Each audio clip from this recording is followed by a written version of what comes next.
Hello and warm welcome to everyone, this is Jaysil. तो हम यहाँ पे जो आईसीए के इनकम टैक्स के केस सिनारियो एमसीक्यूज कर रहे थे, उसमें आज हम करेंगे आपका 7th केस सिनारियो। पिछले वाले वीडियोस में हमने ऑलरेडी आपके पहले 6 केस सिनारियोस को सोल्व कर लिया है, तो आज हम करेंगे आपका 7वां केस सिनारियो। तो चलिए शुरू करते हैं। सबसे पहले हम क्या करेंगे, नीचे जो आपको क्वेश्चन पूछे गए उसे पहले हम रीड कर लेते हैं। पहला क्वेश्चन आपको क्या पूछा है, while computing the total income of Mr. Ram, the income from residential and commercial units let out during the previous year 25-26 will be taxed under which head। तो यहाँ पे मिस्टर राम ने during the current previous year कुछ residential and commercial units किसी को let out किए होंगे, यानी रेंट पे दिए होंगे, तो वो रेंटल इनकम उनकी किस पर्टिकुलर हेड में टैक्सेबल की जाएगी, वो पूछा गया है। ठीक है सर। उसके बाद सेकंड क्वेश्चन में आपको क्या पूछा है, what would be the tax treatment of vacant residential and commercial units held as a stock in trade as on 31st March 2026। तो यहाँ पे सेकंड क्वेश्चन में आपको ये पूछा है कि उनके कुछ रेसिडेंशियल एंड कमर्शियल यूनिट्स जो उनके लिए स्टॉक इन ट्रेड है, वो 31 मार्च 2026 को वैकेंट पड़े हुए यानी खाली पड़े हुए, तो उनका टैक्स ट्रीटमेंट क्या होगा, वो पूछा गया। उसके बाद थर्ड क्वेश्चन में आपको क्या पूछा है, what would be the full value of consideration in respect of sale of units to Mr. Gaurav for the purpose of computing profits and gain from transfer of units. तो यहाँ पे mister गौरव को उन्होंने कुछ रेसिडेंशियल या commercial unit cell किए होंगे, तो वो जो यूनिट आपने सेल की है उसकी इनकम निकालते टाइम आपका फुल वैल्यू ऑफ कंसिडरेशन क्या लिया जाएगा, वो आपको पूछा गया है। ठीक है सर। उसके बाद फोर्थ क्वेश्चन में आपको क्या पूछा है, assume that rupees 1 lakh was paid in cash by Mr. Gaurav to Mr. Ram on 1st November 2025 instead of by way of account paid bank draft, what would be the income chargeable under section 56 to 10 in the hands of Mr. Gaurav। तो यहाँ पे ये पूछा है कि mister गौरव ने mister Ram को वो जो पेमेंट किया था ओवर रुपीज 1 लाख, वो अगर अकाउंट पे बैंक ड्राफ्ट के बदले अगर केस में किया होता, तो मिस्टर गौरव के हाथ में 56 टू 10 में कितनी अमाउंट ऑफ इनकम टैक्सेबल की जाएगी, वो आपको पूछा गया। तो सर एक काम करते हैं, केस स्टडी पे चलते हैं। केस स्टडी में आपको क्या इन्फॉर्मेशन दी गई है वो पहले हम रीड करते हैं। तब सबसे पहले यहाँ पे इस केस स्टडी में क्या लिखा है, Ram builders and developers is the sole proprietorship concern of mister Ram. The main business of the concern is construction development and the sale of residential and commercial units. तो यहाँ पे मिस्टर राम एक बिल्डर है और वो रेसिडेंशियल एंड कमर्शियल यूनिट्स के construction development and selling के business में। उसके बाद आगे क्या लिखा है, Ram builders and developers developed a project named as Luxury Haven, which has both residential and commercial units with its own funds. It obtained certificate of completion for the said project with effect from 31st March 2025। तो यहाँ पे उन्होंने एक project develop किया है और उसमें residential and commercial दोनों यूनिट्स है, और उस प्रोजेक्ट का उनको कंप्लीशन सर्टिफिकेट मिल गया था ऑन 31st मार्च 2025, यानी पिछले साल ही। ठीक है सर। उसके बाद आगे क्या लिखा है, Ram sold majority of the residential units and commercial units in the financial year 25-26. However, around 30 residential units and 15 commercial units were held by him as stock in trade as on 31st March 2026. During this period, there was a slump in the real estate sector. In order to earn some income from these units, Ram incidentally let out some of the units held as a stock in trade।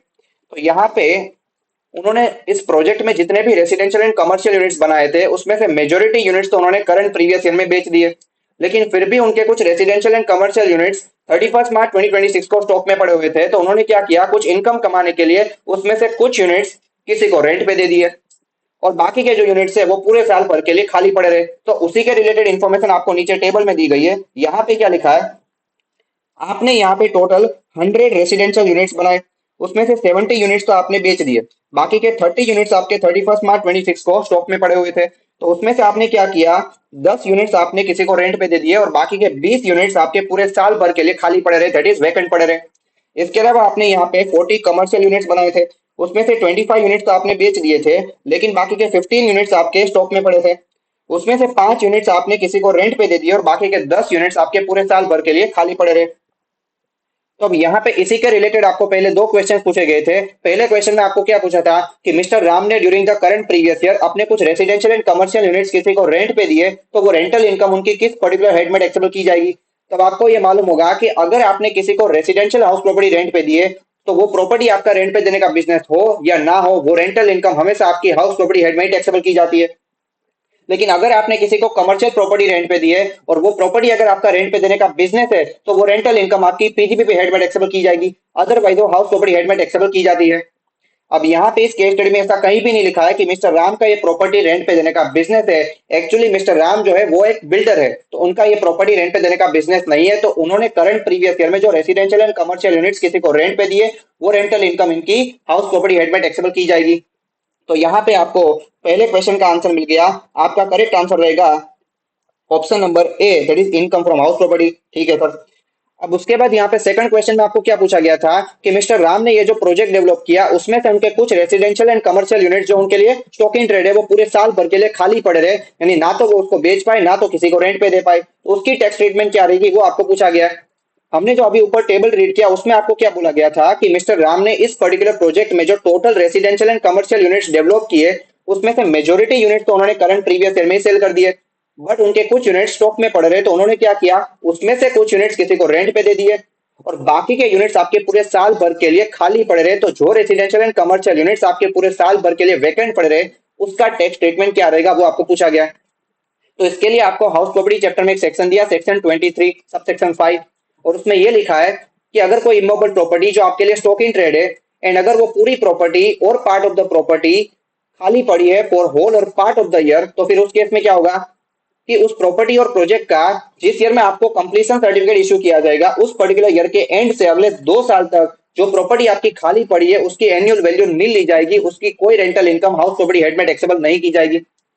लेकिन अगर 2 साल के बाद भी अगर वो property आपकी खाली पड़ी है तो जितनी प्रॉपर्टी आपकी वैकेंट पड़ी है आफ्टर 2 ईयर वो आपकी deem to be let out property मानी जाएगी और उसकी रेंटल इनकम आपकी हाउस प्रॉपर्टी हेड में टैक्सेबल की जाएगी। अब यहाँ पे इस पर्टिकुलर केस स्टडी में ये बोला गया था कि जो प्रोजेक्ट आपने डेवलप किया था उसका कंप्लीशन सर्टिफिकेट आपको इश्यू किया गया था 31 मार्च 2025, यानी प्रीवियस ईयर 24-25 में। तो इस पर्टिकुलर ईयर के एंड से दैट इज 31 मार्च 2025 से आपके 2 साल कंप्लीट हो जाएंगे 31 मार्च 2027 को। तो 31 मार्च 27 तक जो रेसिडेंशियल एंड कमर्शियल यूनिट्स आपके खाली पड़े वैकेंट पड़े उसकी कोई रेंटल इनकम आपकी हाउस प्रॉपर्टी हेड में टैक्सेबल नहीं की जाएगी। और जो आपका करंट प्रीवियस ईयर 25-26 है वो तो पहला साल है, यानी अगले साल भी आपको बेनिफिट मिल जाएगा, यानी प्रीवियस ईयर 25-26 एंड जो आपका नेक्स्ट ईयर है दैट इज प्रीवियस ईयर 26-27 उसमें भी ये जो रेसिडेंशियल एंड कमर्शियल यूनिट्स आपके वैकेंट पड़े उसकी कोई एनुअल मतलब उसकी कोई रेंटल इनकम आपकी हाउस प्रॉपर्टी हेड में टैक्सेबल नहीं की जाएगी, उसकी एनुअल वैल्यू नील ली जाएगी। अब यहाँ पे आपके सेकंड क्वेश्चन का करेक्ट आंसर रहेगा ऑप्शन नंबर सी, जिसमें आपको ये पूछा गया था कि जो रेसिडेंशियल एंड कमर्शियल यूनिट्स आपके खाली पड़े उसकी टैक्स ट्रीटमेंट क्या रहेगी। तो करेक्ट आंसर रहेगा option number C, the annual value of both vacant residential and commercial units would be nil for the assessment year 26-27, hence no income is chargeable for such units under the head income from house property for the assessment year 26-27। ठीक है sir. अब उसके बाद यहाँ पे आगे case study में क्या लिखा है, out of the residential unit sold 5 residential units were sold to his friend mister Gaurav who is also real estate developer on 15th February 2026 for ₹20 lakhs each। The stamp duty value on the date of sale was ₹23 lakhs each। तो यहाँ पे आपको date of sale की SDV दे रखी है और यही आपकी रजिस्ट्रेशन की डेट की एसडीबी मानी जाएगी और वो यहाँ पे आपको दी गई है ₹23 lakhs पर यूनिट। ठीक है सर। उसके बाद आगे क्या लिखा है, however the agreement of sale was entered into on 1st November 2025 on which the date the stamp duty value was ₹22 lakhs। तो यहाँ पे अग्रीमेंट ऑफ सेल आपका पहले ही हो चुका था और अग्रीमेंट की डेट की स्टैम्प ड्यूटी वैल्यू आपको दी गई है ₹22 lakhs। उसके बाद आगे ये लिखा है कि mister Ram received ₹1 lakh by way of account pay bank draft on 1st November 2025 from mister Gaurav. तो यहाँ पे मिस्टर राम को अग्रीमेंट की डेट पे मिस्टर गौरव से कुछ पेमेंट भी मिल चुका है और वो भी प्रिस्क्राइब्ड मोड से। और यहाँ पे इसी के रिलेटेड आपको थर्ड क्वेश्चन पूछा गया था कि मिस्टर राम ने मिस्टर गौरव को जो कुछ रेसिडेंशियल यूनिट सेल किए उस ट्रांजेक्शन की मिस्टर राम के हाथ में इनकम निकालते टाइम आपका फुल वैल्यू ऑफ कंसिडरेशन क्या लिया जाएगा। तो अब यहाँ पे आपको ये मालूम होगा कि अगर आपने कोई इमोबल प्रॉपर्टी ट्रांसफर की है या सेल की है जो आपके लिए कैपिटल असेट है तो फिर उस केस में तो आपका कैपिटल गेन लगेगा और वहां पे जो आपका फुल वैल्यू ऑफ कंसिडरेशन है वो डिटरमाइन किया जाएगा बाय सेक्शन 50C। लेकिन अगर कोई इमोबल प्रॉपर्टी जो आपने ट्रांसफर की है वो आपके लिए स्टॉक इन ट्रेड है, यानी हम यहाँ पे बिल्डर या प्रॉपर्टी डीलर की बात कर रहे हैं, तो फिर उस केस में पहले तो जो आपकी इनकम है वो पीजीबीपी हेड में टैक्सेबल की जाएगी और वहां पे जो आपका full value of consideration determine किया जाएगा वो डिटरमाइन किया जाएगा by section 43CA। Section 43CA में क्या प्रोविजन दिया है, वही जो आपको सेक्शन 50C में दिया है कि अगर उस प्रॉपर्टी की स्टैम्प ड्यूटी वैल्यू आपको जो एक्चुअल कंसिडरेशन मिला है उसके 110% से भी ज्यादा है तो फिर जो आपकी स्टैम्प ड्यूटी वैल्यू है वही आपका फुल वैल्यू ऑफ कंसिडरेशन माना जाएगा फॉर कंप्यूटिंग इनकम। लेकिन अगर आपकी एसडीवी कंसिडरेशन के 110% से ज्यादा नहीं है तो जो एक्चुअल कंसिडरेशन आपको मिला है वही आपका फुल वैल्यू ऑफ कंसिडरेशन माना जाएगा। अब सवाल ये है कि सर आपकी स्टैम्प ड्यूटी वैल्यू किस दिन की ली जाएगी, तो नॉर्मली तो आपकी रजिस्ट्रेशन की डेट की एसडीवी ली जाती है that is date of sale. लेकिन अगर अग्रीमेंट की डेट या फिर उसके पहले पहले अगर आपको कुछ भी पेमेंट मिला है फ्रॉम बायर बाय अकाउंट पे चेक और अकाउंट पे बैंक ड्राफ्ट और any other mode of electronic clearing system through bank account तो फिर उस केस में आपकी अग्रीमेंट की डेट की एसडीवी ले सकते हैं अगर वो कम है अब यहाँ पे मिस्टर राम को अग्रीमेंट की डेट पे अकाउंट पे बैंक ड्राफ्ट से कुछ पेमेंट मिला था, दैट इज ऑफ ₹1 लाख। तो यहाँ पे आपकी अग्रीमेंट की डेट की एसडीवी ली जाएगी ₹22 लाख। अब यहाँ पे आपको एक्चुअल कंसिडरेशन मिला था ₹20 लाख। तो यहाँ पे आप एक काम करिए, आपका एक्चुअल कंसिडरेशन का 110% कर दीजिए, तो वो आपको मिल जाएगा ₹22 लाख। अब यहाँ पे क्या आपकी एचडीवी 110% ऑफ कंसिडरेशन से ज्यादा है? Answer is no sir. Sir equal है लेकिन ज्यादा नहीं है। तो यहाँ पे जो एक्चुअल कंसिडरेशन आपको मिला है दैट इज ₹20 लाख, वही आपका फुल वैल्यू ऑफ कंसिडरेशन माना जाएगा। तो उसको आप मल्टीप्लाई कर दीजिए बाई 5, तो यहाँ पे आपको total full value of consideration मिल जाएगा ₹100 लाख, दैट इज ₹1 करोड़। तो यहाँ पे आपको थर्ड क्वेश्चन का आंसर मिल गया, जिसमें आपको ये पूछा गया था कि मिस्टर गौरव को जो यूनिट्स आपने सेल किए उसकी इनकम निकालते टाइम आपका फुल वैल्यू ऑफ कंसिडरेशन क्या लिया जाएगा। उसका करेक्ट आंसर रहेगा option number A, that is ₹1 crore. ठीक है सर।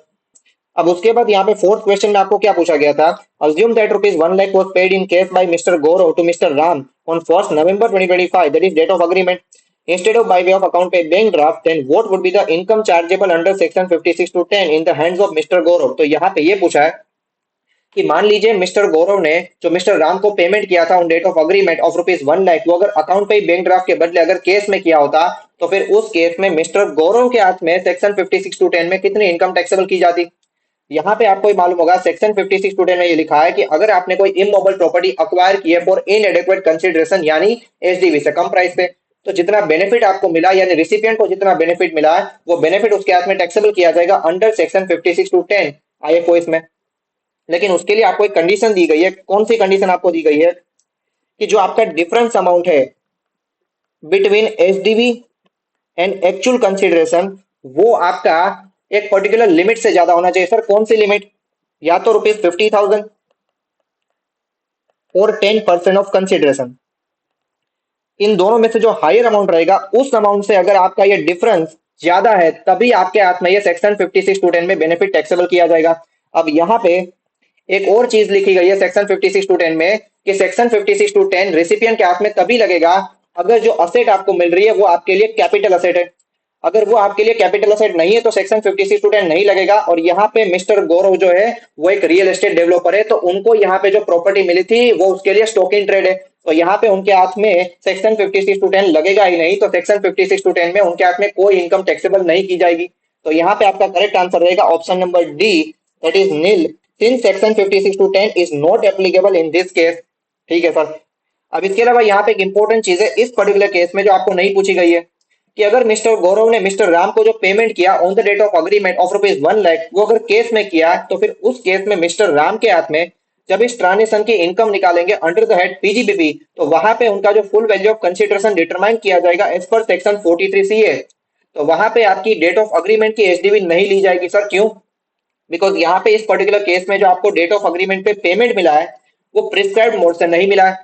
तो इस पर्टिकुलर केस में जो आपकी एचडीवी ली जाएगी वो रजिस्ट्रेशन की डेट की ली जाएगी, that is date of sale की, और वो यहाँ पे आपको दी गई थी ₹23 लाख। अब यहाँ पे ये एसडीवी आपके 110% ऑफ कंसिडरेशन से ज्यादा है, दैट इज ₹22 लाख से ज्यादा है। तो इस पर्टिकुलर केस में जो आपका फुल वैल्यू ऑफ कंसिडरेशन लिया जाएगा वो आपकी स्टैम्प ड्यूटी वैल्यू ली जाएगी, दैट इज ₹23 लाख ली जाएगी। तो इसको आप मल्टीप्लाई कर दीजिए बाई 5 यूनिट्स, तो यहाँ पे आपको total full value of consideration मिल जाएगा ₹115 लाख। तो अगर आपको एग्जाम में ये क्वेश्चन पूछा जाए कि मिस्टर राम के हाथ में इस पर्टिकुलर केस में उनका फुल वैल्यू ऑफ कंसिडरेशन क्या रहेगा, तो वो रहेगा आपका 115 लाख। बिकॉज यहाँ पे इस पर्टिकुलर केस में आपकी रजिस्ट्रेशन की डेट की एसडीवी ली जाएगी और वो यहाँ पे आपके एक्चुअल कंसिडरेशन के 110% जितने अमाउंट से ज्यादा है। तो इस पर्टिकुलर केस में आपका जो फुल वैल्यू ऑफ कंसिडरेशन रहेगा वो 115 लाख रहेगा। ठीक है सर।